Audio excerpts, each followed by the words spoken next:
Uh, we're live. Cool.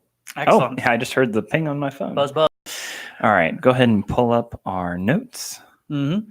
And now that we're looking at the notes, we don't know when people are on. Yeah. So maybe we should just hop right into things. We probably should, because we're trying to treat the live air as an episode, so best to go straight in. So that means that welcome everyone to the next episode of The Man. My name is Chris. I'm here today. Robert. Catch up. Yes, Speedy Gonzalez. Jesus Christ. Okay, so today we're going to be looking at a nice little fanfiction, Pink Eyes, which is a blending of Fallout and ponies, but kind of a pseudo sequel spinoff thing. Yeah, it's a derivative fan fiction of the original fan fiction by Kit Kat Fallout Equestria. We would say that she is the progenitor of like all this, right? To an extent, yeah. Okay. I mean, at some point you have to go, well, technically Fallout 3 is somewhat of a fan fiction of the original Fallouts because it's kind of loosely based on without any of the original writing team. And My Little Pony is actually kind of Lauren Faust's own fan fiction of the original show, at least as she describes it. Which also means that all the characters are her OC. And we officially just lost anyone who isn't a brony. Yeah. So we should probably say here that with these fan fictions, Chris is a brony. And I am not. But what term would you prefer? Horse fucker. We're not going to say that. No, there's too many other horse fuckers. I mean, bronies that listen to this show. So, getting into things a little bit, we're going to play a little bit of catch up. So, if you have missed chapters 1 through 15, pause the tape here and come back later. But for everybody that is here and is caught up, read. Yeah, no, it'd probably get through it in a good afternoon. Have a nice cup of tea, a warm blanket. You know, it was C.S. Lewis who said, "There is no such thing as a cup of tea large enough or a book long enough to satisfy me."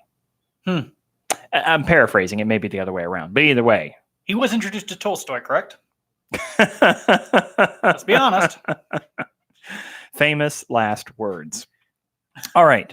So we are actually going to be covering chapters 16 and 17 from Pink Eyes. Double header because we missed last weekend. We've missed the last 2 weeks. Well, the weekend before that was a holiday. Yeah. That was kind of... But yeah. Not everybody takes it as a holiday. We were out of town. Yeah. Well, the people who live in communist... Come up on the mic. The people who are in communist countries. Come on the mic. I'm not going to come on the mic. That's when the whole channel gets shot down. Yeah. All right. So for chapter 16, as we kind of get things started, Puppy Smiles is on her way. And it also begins with, we find, as we learned at the end, that Lonesome Pony has picked up his battle rifle and is heading into battle. Yes. Heading south, heading towards the Ironworks. Which, as we find out, is being overrun by the Herd, which are essentially the raiders of this world. And the Herd, even though the Ironworks are heavily fortified, have gotten past their defenses. Yeah. They've pushed their way in, and all of the settlers in the Ironworks have had to retreat to the stable. Yeah. Interesting note on the stable at the Ironworks, though, is that it was one of the last ones built. It was built on just a shred of a budget with just scrap materials that were left, and it produced a stable that just could barely function, but that's actually probably one of the things that saved the lives of the ponies within, because they didn't have time to put in all of their tests. Yeah. Did they talk about there being control stables in this world? Because I know in Fallout proper, there were some control vaults. I think there were some control vaults or control stables, but it's never quite built upon, if I recall correctly. Stable 2, I think, was supposed to be a test, but ended up not being a test or something like that. Yeah. Well, the creepiest of all of the vaults are the ones where you've actually got researchers that are actively watching you on the other side. Oh, yeah. Like, that's the most messed up.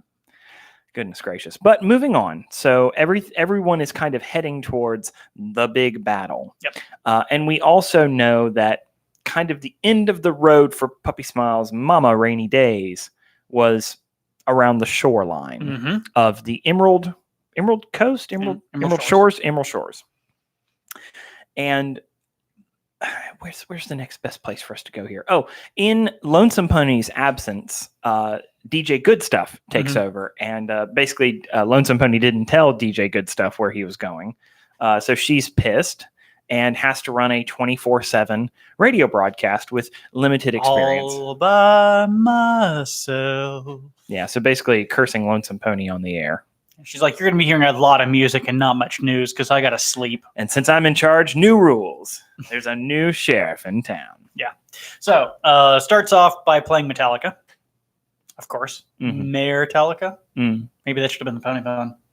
May have been. But I guess we'll have to wait. Yes. Getting a little bit ahead of yourself there. You're the one who just went through both the chapters. Okay. No. I touched on. We're covering both, so I went through elements of one particular item. So we do go to. Did you want me to do all of 16? Say stop, and then just give more data on things we already knew. We're covering 16 and 17. So we Puppy ends up going to what is effectively Arlington Cemetery. Yes. And has a flashback to where the war dead are. The veteran graveyard. And that's where we have a flashback to when she was with her mother visiting where her father lives. But her mother has not communicated to her that her father is dead. Yeah. Puppy does not understand the concept of death. She does not know death, which is a little bit ridiculous at this age to not. I mean, I know that's kind of the tenuous thing that's holding this whole story together. Yeah. Like we see it with her what is the Cazador, Parador, Parador, with the dead Parador that she's dragging around. Yep. But her mother doesn't tell her that her father's dead. She tells her that, if you leave things here, your dad will get them. So they leave him flowers, and Puppy decides to leave him some toys. And when Puppy returns to the grave, because she knows where it is. She doesn't know that it's a grave, but she knows it's like where her dad should be. And he's never home. Yeah, he's never there. And she even says, Mommy should be angrier at Daddy for not coming home, but she seems to be, okay that this is where he is and that he can't come home. Yep. But she notices on the grave that the toys that she left behind are still there. I realize in the middle of this kind of a break, the reason that Puppy may not be fully understand death is because her mother doesn't want to accept it. And so her mother's not going to describe to Puppy what it means for her father to be dead because she doesn't want to fully realize it herself. Right.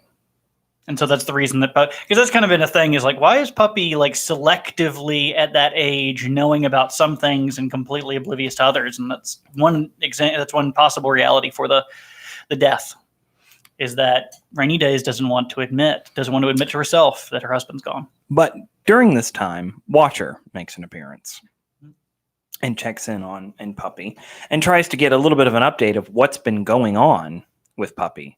And this is when she's sorting through her inventory for something to leave for her dad to find. She leaves everything. Yeah. Well, she's just she's like ashtray, ashtray, ashtray, fork, fork, fork, fork. She finally comes across the Parador, the dead Parador that's missing 3 legs and a wing, and the body has cracks all over the shell, and its eyes have been oozing. It's just completely desiccated. Even and I love that there's a note in there that's like, even an unintelligent AI saw an opportunity to convince Puppy to get rid of this thing. And suggest, well, why don't you leave this for your father? Maybe he can take care of it. But they're even trying to convince her that she can't take care of it. In fact, it's getting worse because it stayed in her inventory. Yeah, it's getting jostled around with all the other things, probably filled with bullet holes. Oh yeah, it's just getting. It got it's been blown up. There's lots of bad things that have happened. Quite frankly, it's amazing that when she's oozed pink stuff that it hasn't fused. Yeah. Yeah. But anyways. Watcher convinces her, because he's just looking at this awful thing that she's debating whether or not to leave for her dad, but I don't know if he'll like it, and I don't know if he'll take care of it. We've been everywhere. We've had all these adventures together, and we've kept each other safe. Puppy literally sees this Parador as the one friend who has not abandoned her. Mm-hmm. She's even complaining. She's like, all the different Blue Voice, Miss Voice, and all these friends, Henrietta, she calls her Turkey. Yeah. Chicken, one of those. Jive. Always leaving me, coming and going, and And so she's got this weird attachment thing. And again, it is symbolic of that she cannot let go of the dead people in her life. Yep. Even though she herself is quite dead. Interesting and poetic, that. In a way. Yeah, she's holding on to something that doesn't exist. What I'm seeing is that when she truly realizes that there is nothing keeping her, like no one she knows is alive, that like the creepy voice is just going to go snap. Go chaotic. Yeah, I mean, because it is Puppy's drive to find her mom is the only thing that's keeping her hanging on. Yep. So Watcher is able to convince Puppy. He said, well, I'll take care of your Parador. I'll take care of it. And he opens up a compartment on the Sprite bot and he says, here, put it in here and I'll make sure that it gets nice and healthy. Well, actually, he doesn't lie. He says, what's the exact verbiage he uses? It's basically like, I'll put it down or make sure it gets to where it belongs. Yeah. But it's a nice way of saying, I'm going to go dump this thing in the garbage because it's a dead bug. Think of it this way. I don't think he's digging a grave for this. Well, because he inhabits remotely those AI terminals, those I terminals, all he's going to be doing is literally just leaving it. He'll be logging it out, and this floating iBot's going to have. Oh God, I don't know what died, but it's stuck in there. Well, it doesn't matter anyways because a bully bot blows up the Sprite bot. Oh yes, but not quite a bully bot. Yeah, not quite a bully bot, but a tank. A tank that's being piloted by several members of the herd. Mm-hmm. And of course, they're like, haha, cool. We took this thing out further than we were supposed to. We're supposed to be in a battle, but haha, we're going to blow shit up. We're going for a joyride. Hey, look, a harmless yellow and pink thing. Yes. Certainly nothing can go wrong. Let's do some target practice on that. And they miss.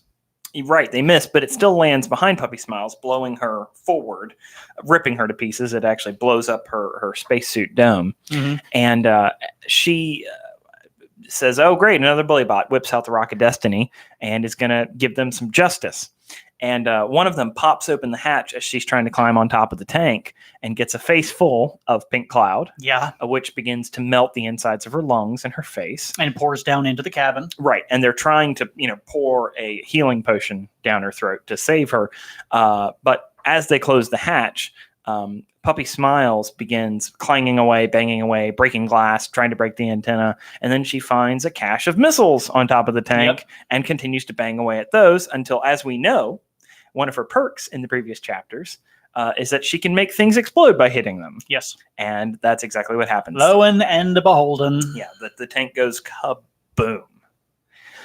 Now, meanwhile all this is happening, we have an interesting sort that have begun to coalesce at a kind of an outpost point. Kind of a meetup point. Yes. Based on the title of the chapter, Reunion. Right. And it starts with Mr. White and his nephew. Yep. Sagebrush? Yes. Yeah, I think it's Sagebrush. And then steadily and slowly they are joined by more and more people. First and foremost, though, is Longears. Yes. The sage, the unicorn pony that's all strung out on mentats that can see into the future. Mentals, whatever. It's got Fallout in the name. I can use some of the Fallout terms. And followed then as well. Who's the next to show up? We got a ragtag band of everybody. I think Molten Gold was the next to show up. Yeah, Molten Gold, the mummy, shows up. And basically he's like, for the first time in 200 years, I feel guilty. And we even find out later that the reason why he became a ghoul was because Rainy Days tossed him out of a settlement for stealing rat eggs. Yep. Because he's always been a scavenger, and he was beginning to scavenge in heavily irradiated areas. And so he needed the rat eggs to not become a ghoul. Well, also another pair that joined, I don't remember exactly what order it was in, but was Jammed Gun and Trigger Happy from that's right, the tunnel. From Tunnel. Yep. From the tunnel. And of course, they, very reluctant, hesitant to join up. At least one of them was. I can remember. Yeah, Jammed Gun. Because Jammed Gun's kind of the weak-willed. Yeah. Weakling. And last but not least, we also have several of Applejack's Rangers, as well as Scribe. Scribe. What's Scribe's name? I don't remember. Damn. We're so bad. Cold Iron. We just read this. Scribe Cold Iron. It's not Scribe Cold Iron. His name is gonna be Scribe Cold Iron. No. Anyway, so that's our ragtag gang, and they are all realizing that they have come together to be there for the battle and to get Puppy Smiles. Yeah, they're there for Puppy Smiles because they even describe it. They look at I think it's this either the scribe or Molten Gold looks at Mr. White and is like, oh, okay. So leader of one of the most influential and powerful tribes in the entirety of the Big 52. And mercenaries. And you just happen to bring one person. Where's the backup? And Mr. White says, I'm honestly just here. This is a personal matter. Yeah. And it's not business. Mr. White even makes sure to mention that in his absence, his son will run the business. So he assumes that something bad may happen to him. Yeah. But he also tells his nephew that his nephew owes him too many caps to not come with him. Yeah. And they have a package of some kind. I don't think it's revealed what's in it. No. There's like a box with them that we're going to find out. But they make it sound like they want to capture Puppy Smiles and take her away. Well, some of them might. I mean, it's like, look, we have to do something to save this child because she's very clearly way in over her head. At which point we should cut to what Puppy Smiles have been doing in the meanwhile. Yeah, which is joining up with a bunch of frickin' raiders is what she did. Well, first off, she managed to get one of the radios from the blown tank. Right. And there's an emergency call coming through. Yes, from the raiders saying, hey, guys, get back with the damn tank. We need it now. Stop being dickheads. Yeah. And basically back and forth, it's trying to figure out who she is. And they're like, what are you doing on this line? It's an emergency line. Get off, kid. I don't even know how you got on this. And then they said, the tank? Oh, you mean the bully bot? You mean, the big metal thing that shoots, fiery rounds or whatever? Yeah. And it's like, yeah, that thing. It's like, oh, yeah. They were being a bully bot, so I made them blow up. Great, kid. Yeah. But quit fucking around. Yeah. So what Puppy does is she decides to be a very bad Bart Simpson and prank call. Yeah. That's a prank call, which is almost an homage to Fallout 2, but it's not quite enough similar dialogue there to really count. Mm-hmm. Because in Fallout 2, you are able to actually contact the Enclave, and because he's like, wait, what are you doing on this line? Where are you coming from? He's like, dummy, I'm right behind you. Don't you see me? Yeah. Stop shitting around. And so you start antagonizing him, and as you leave the settlement, you actually intercept an Enclave patrol. It's like, hey, have you seen some guy around here talking on the radio? Me? Radio? No, I have no idea what you're talking about. Have a good one. Bye. But anyways, so Puppy Smiles takes off, continues on her way, moving along.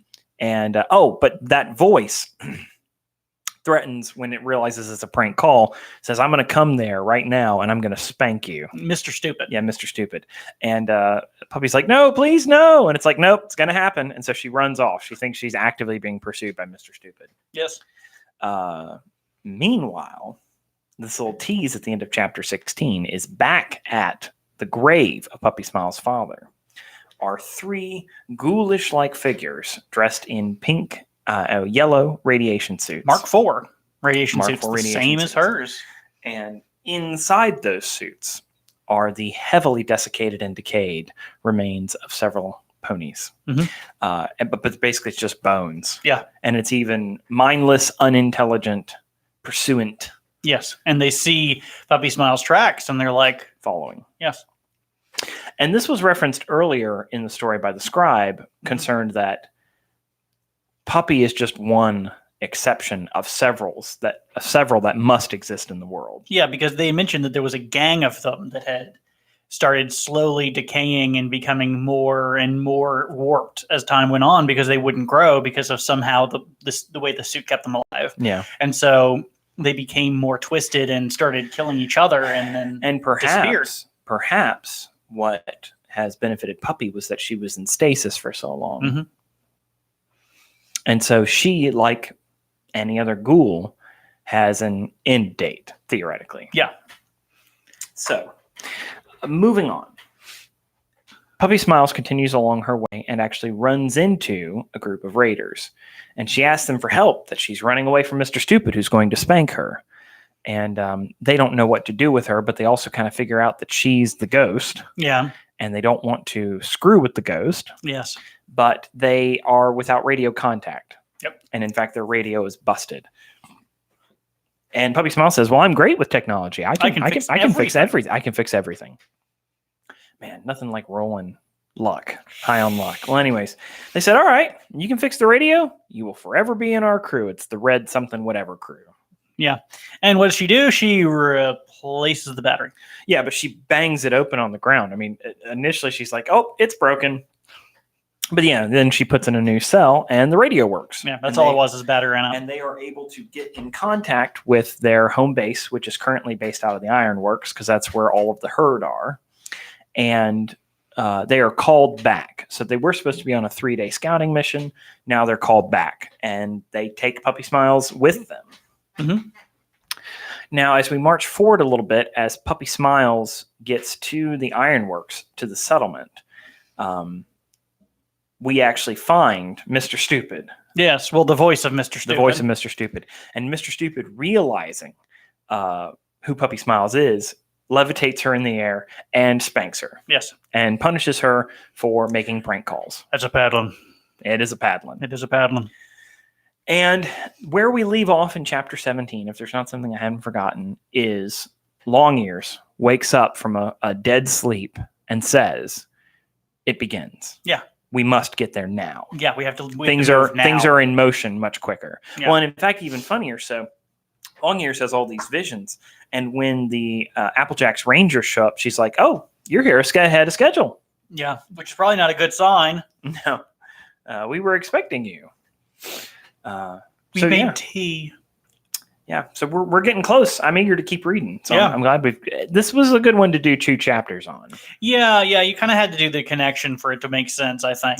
I did want to touch on something, though. When we got near the end of chapter 16, when Puppy has the moment at the graveyard, and she has the memory of her mother, and her mother is so choked up and it's like, "I can't tell you that he's gone." Yeah. And "You're going to leave these toys here, and they're still going to be here." And it was very emotional. I started choking up myself. Yeah, it's a very hard thing, and there's a certain amount of reverence. Yeah. That we do touch on in Pink Eyes, and it's not something you would expect, and it's not something that really happened early on. Mm-hmm. But we have gotten to a certain level of reverence that happened in the first book, Fall of Equestria, and it was something that was handled very well there, and I think handled very well here as well. It's so easy to gloss over or forget the fact that you're walking on the graves of millions of others. Yeah. Well, and these were just the first dead out of the war that took everyone. And they died for nothing. They did die for nothing. Because look at what happened. In fact, her father was a member of a tank brigade, and the power armors essentially made the tanks useless. Yep. And there's even a mention of that. It's like they were a part of a technology that was no longer viable. Yeah. And probably suffered defeat due to realizing that they were no longer viable. Mm-hmm. So one last thing I want to say is that Mr. White observes that Puppy Smiles touched them all in a way that brought them here, in that she reminded them of what the world used to be like and what it could be again. You remember what I said? She's the central unmoving point. She is the immovable object in the world, and therefore the world must shift around her. A pony out of time. Mm-hmm. So there's the notes, and we're going to go back and we're going to see comments. If anyone commented, I don't know if they did. It does not look like they did. Doesn't look like anybody's here. Oh no! Well, that is okay. Yep. Sometimes people just aren't here. Yeah. We did move in the camera a little bit this afternoon, to be a little bit more. This morning. Sure, why not? Yeah. To be a little more intimate. Mm-hmm. And let's see here. How many more chapters do we have left? I believe there's 19 chapters total. 19? Something like that. There's not much left. No. We are one or two episodes away from being done with Pink Eyes, which I think is a perfect time for us to talk about what the next project's going to be. Yeah. And I think you and I have settled on trying to tackle, at least until a certain chapter, Project Horizons. Mm-hmm. So we can safely say and announce that the next thing we will be reviewing here on the channel is Project Horizons. We'll get to Guys of Chaos eventually. Isn't that the one that's not finished? No, Guys of Chaos. Guys of Chaos is finished. Well, what's the one that you like that's unfinished? The sequel. Oh, the sequel to Guys of Chaos. Okay. Roger Falling that. Snow, you beautiful, beautiful man. Please finish. So, Also known as please actually just continue. It's so hard when a man can't finish. Yeah. Well, usually it's not hard when a man can't finish, if I'm honest. That being said, I think we have reached a golden moment in the Foally of Man. And what's that? Well, I'm, of course, speaking of the Pony Pun of the Week! Ah, yes, the Pony Pun of the Week. I'm afraid I already dropped Metallica, so what do you got for us? Oh, no. You didn't tell me I had to come up with the Pony Pun of the Week. Well, I already came up with something, unless you want to use that. But that feels like kind of cheaty. What a snafu. Speaking of snafu, situation normal, all fold up. That's True. the Pony Pun of the Week. There you go. You see what I did there? Yeah. It couldn't be Snabu, because that wouldn't just make any sense. What would snabu be? Situation normal, all bucked up. All bucked up? All bucked up. Yeah. I like the idea of fold up. It's like some dumb cult did it. Yeah. So you call it fold up. You done fold up? Turnt. Oh, goodness gracious. 10 out of 10. Oh. Somebody's here. 10 out of 10 would not rebrand. 10 out of 10. Goodness gracious. So, is there anything else that we need to cover? No, not currently. I believe everything is fine. Everything's wonderful. So, in the terms of happening in the story, that's the level we're at. Yeah. So, very excited. And like I said, so maybe we'll see what we can do. Maybe 1 or 2 more episodes of Pink Eyes, and then we'll be able to move on. Again, thanks again, Mimezinga, for posting the comments. I had a little bit too much of actually, I've only had a few sips of this. I guess I'm just having a stroke. But we really appreciate Mimezinga hopping into the Discord, Christopher. Hopsing. Oh, no. Hopping into the Discord. Remember, in the comments below, comment details below, you can join our Discord if you want to hang out with us and some of the other fans of the show, foals of the show. While we need a term for us. We'll come up with something. Are they the herd? We'll go to the Foally gang, bro. No, please, no. We have no merch. I think I did promise, like, if somebody gave us money, I'd take a picture of your asshole. But that's why. By the way, donating. That's still on the table, folks. That's why no one's donated. You fool! You've ruined us. When we hit $1.73 in money raised on our Subscribe Star, you'll get a picture of Chris's asshole. And so when we get $1.72 and it just locks there. Well, I'll just donate a penny. I can give a penny. In for a penny, in for a pound, as they say. And with that bombshell, thank you very much for tuning into the Foally of Man. For Chris, I'm Robert. We will see y'all next time. For Robert, I'm sorry. You're sounding like my wife now. I think that's good.